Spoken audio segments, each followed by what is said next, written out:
Sir, തുറന്നു കൊടുക്കും മുമ്പേ 6 വരി ദേശീയപാതയിൽ പലയിടത്തും മണ്ണിടിയുകയും റോഡുകൾ തകരുകയും ചെയ്യുകയാണ്. അപ്പം നിർമ്മാണത്തിന്റെ പാളിച്ചയായിരിക്കുമോ ഇതിന് കാരണം? നിർമ്മാണത്തില് സാധാരണ ഈ നാഷണൽ ഹൈവേ പ്രോജക്ട്സ് അതും പബ്ലിക് പ്രൈവറ്റ് പാർട്ട്ണർഷിപ്പ് പ്രോജക്ട് ഇതിനൊക്കെ BOT പ്രോജക്ട്സ് ആണല്ലോ. ടോള് തിരിച്ചാണ് ഇതിന്റെ കൺസ്ട്രക്ഷൻ കോസ്റ്റ്. ഇങ്ങനെയുള്ള പ്രോജക്ട്സിനൊക്കെ വളരെ വ്യക്തമായിട്ടുള്ള ക്വാളിറ്റി സ്റ്റാൻഡേർഡ്സ് ഉണ്ട്. ആ ക്വാളിറ്റി സ്റ്റാൻഡേർഡ്സ് മെറ്റീരിയൽ ക്വാളിറ്റി, പിന്നെ അതുപോലെ തന്നെ പ്രോസസ് ക്വാളിറ്റി ഉണ്ട്. പ്രോസസ് ക്വാളിറ്റി, പിന്നെ മെഷീനറിയുടെ, പിന്നെ എക്സിക്യൂഷൻ ക്വാളിറ്റി, ഇങ്ങനെ 3 ക്വാളിറ്റിയാണ് ഇതിനകത്ത് ഉള്ളത്. ആ ക്വാളിറ്റി മുഴുവൻ ഇൻസ്പെക്ട് ചെയ്യാനായിട്ട് ഒരു സംവിധാനം, വളരെ വാട്ടർ ടൈറ്റ് ആയിട്ടൊരു സംവിധാനവുമുണ്ട്. പക്ഷെ ഈ ഒരു നമ്മൾ കാണുന്ന 2-3 എക്സാമ്പിൾസ് നോക്കിയാൽ തീർച്ചയായിട്ടും ഇതിൽ പാളിച്ചകൾ ഉണ്ടായിട്ടുണ്ട് എന്നുള്ളതിന്റെ ഒരു തെളിവാണ് ഇത്.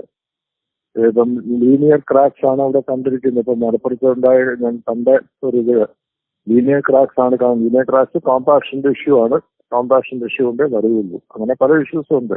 പക്ഷെ തീർച്ചയായിട്ടും ഇത് ഇപ്പൊ നേരത്തെ പറഞ്ഞ പോലെ തുറന്നു കൊടുക്കുന്നതിന് മുമ്പ് തന്നെ തകരുന്ന റോഡുകൾ എന്ന് പറഞ്ഞു കഴിഞ്ഞാൽ അത് ശരിക്കും ഒരു അലാമിംഗ് സിറ്റുവേഷൻ ആണ്. സാർ, ഇനി മഴക്കാലമാണ് വരുന്നത്. പലയിടത്തും ഇതുപോലെ റോഡ് നടക്കുന്നുണ്ട്. ആശങ്കപ്പെടേണ്ട ഒരു സാധ്യത ഉണ്ടോ?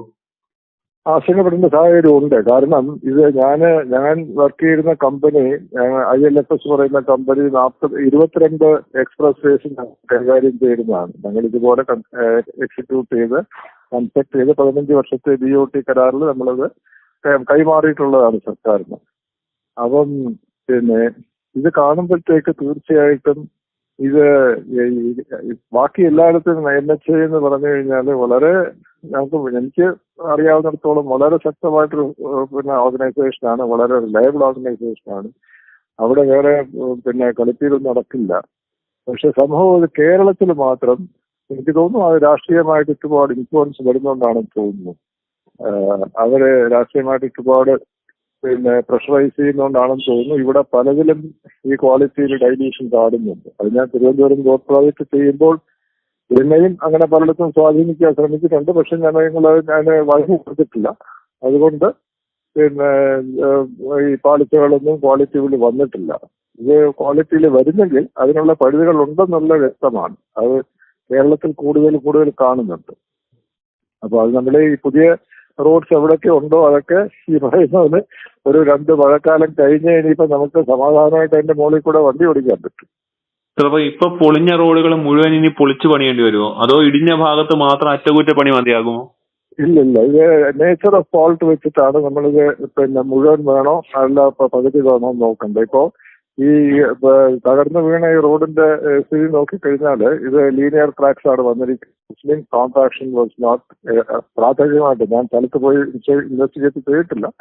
അതിന്റെ പരിമിതികൾ ഉണ്ടായിരിക്കാം. പക്ഷെ എന്നിരിക്കലും ഇത് ലീനിയർ ക്രാക്സ് വരുന്നത് തീർച്ചയായിട്ടും അതിന്റെ കോമ്പാക്ഷൻ പ്രോപ്പർ ആകാഞ്ഞിട്ടാണ്. അതിന്റെ മണ്ണിട്ടിട്ടുള്ള കോമ്പാക്ഷൻ പ്രോപ്പർ ആകാഞ്ഞത്. മണ്ണിട്ട് കോമ്പാക്ട് ചെയ്യാനായിട്ട് പല മെത്തേഡ്സ് ഉണ്ട്. ആ ഏത് മെത്തേഡ്സ് ആണ് അവിടെ പറഞ്ഞത് എനിക്കറിയില്ല. പക്ഷെ അത് ഇൻസഫിഷ്യന്റ് ആയിരുന്നു, ആവശ്യത്തിനത്ര ചെയ്തിട്ടില്ല എന്നുള്ള ഒരു വസ്തുത. രണ്ടാമത്തേത് അതിനകത്ത് പിന്നെ മിക്കവാറും വാട്ടർ പ്രഷർ ബിൽഡപ്പ് ചെയ്ത് കാണണം. മഴവെള്ളത്തിന്റെ പ്രഷർ ബിൽഡപ്പ് ചെയ്ത് കാണണം. മഴവെള്ളത്തിന്റെ പ്രഷർ ബിൽഡപ്പ് ചെയ്തിട്ടുണ്ടെങ്കിൽ അത് ഇത് സൈഡ് കൂടെ ഒലിച്ച് മൊത്തം പ്രഷർ ബിൽഡപ്പ് ചെയ്തിട്ട് പൊളിയാൻ സാധ്യതയുണ്ട്. മൂന്നാമത്തേത് അങ്ങനെ പൊളിഞ്ഞാലും സൈഡ് വാൾസ് അഥവാ പിച്ച് ചെയ്തിരിക്കുന്ന വാൾസ് അത് ക്രാക്ക് ചെയ്യാൻ പാടില്ല. അതിൽ പലതും ഈ ഫോട്ടോഗ്രാഫ്സും വീഡിയോസും ഒക്കെ കാണുമ്പോൾ അതിൽ നിന്ന് മനസ്സിലാക്കുന്ന അതിന്റെ മെറ്റീരിയൽ ക്രാക്ക് ചെയ്തതായിട്ട് കാണുന്നുണ്ട്. Which points to inferior quality of cement mix used. അപ്പൊ അത് തീർച്ചയായിട്ടും ഇൻവെസ്റ്റിഗേറ്റ് ചെയ്യും. അപ്പൊ ഇതൊക്കെ വെളി വരുന്നതാണ് എനിക്ക് പ്രതീക്ഷിക്കാൻ കഴിയുന്നത്. അതുപോലെ തന്നെ ആ ക്രാക്ക് പിന്നെ പൊളിഞ്ഞു വീണ് ക്രാഷ് ബാരിയർ, റോഡിന്റെ ക്രാഷ് ബാരിയർ ഉണ്ട്, കംപ്ലീറ്റ് കോൺക്രീറ്റ് ഇളകിപ്പോയതായിട്ടാണ് കാണുന്നത്. അങ്ങനെ ആണെങ്കിൽ കോൺക്രീറ്റ് ചെയ്യാത്ത ഭാഗമാണോ കാണിച്ചോന്ന് അറിയില്ല വീഡിയോയിൽ. കോൺക്രീറ്റ് ഇളകിപ്പോയതാണെങ്കിൽ തീർച്ചയായിട്ടും മിക്സിലെ അപാകത, പൂർണ്ണമായിട്ടുള്ള അപാകത അടുത്തുണ്ട് കാണിക്കുന്നത്. സാർ, നിർമ്മാണത്തിലെ അപാകതകളാണ് ഇത്തരത്തിലുള്ള ഒരു പ്രതിസന്ധി ഉണ്ടാകാൻ കാരണമെന്നാണ് സാർ പറയുന്നത്?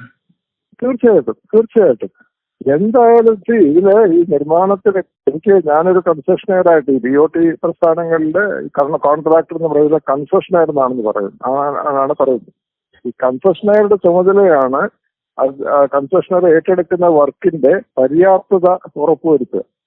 അപ്പം എന്റെ ടെൻഡർ ഡോക്യുമെന്റിൽ പറഞ്ഞിരിക്കുകയാണ് ഇത്ര 15 സെന്റിമീറ്റർ മണ്ണിട്ട് കോമ്പാക്ട് ചെയ്ത് വെള്ളം ഒഴിച്ച് കോമ്പാക്ട് ചെയ്യണം എന്ന് പറയുകയാണെങ്കിൽ ആ മണ്ണിട്ട് കോമ്പാക്ട് ചെയ്യുമ്പോൾ അതിന്റെ താഴെ മണ്ണിട്ട് കോമ്പാക്ട് മുകളിലോട്ട് വരുന്ന ഭാഗത്തിന്റെ താഴെ അതിന് മണ്ണിന് ഉറപ്പുണ്ടോ എന്ന് ഉറപ്പുവരുത്തണ്ടേ എന്റെ ബാധ്യതയാണ്.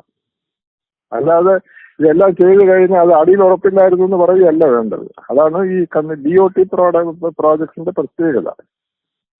അപ്പം അവിടെ താഴ്ന്നു പോയത് സബ് ബേസിന് ഉറപ്പില്ലായിരുന്നു, മണ്ണിന് സ്ട്രെങ്ത് ഇല്ലായിരുന്നു, അതുകൊണ്ടാണ് മുകളിൽ മണ്ണിട്ടപ്പോ താഴ്ന്നു പോയതെന്ന് പറയുന്നത് അത് ഒരിക്കലും അക്സെപ്റ്റബിൾ അല്ല.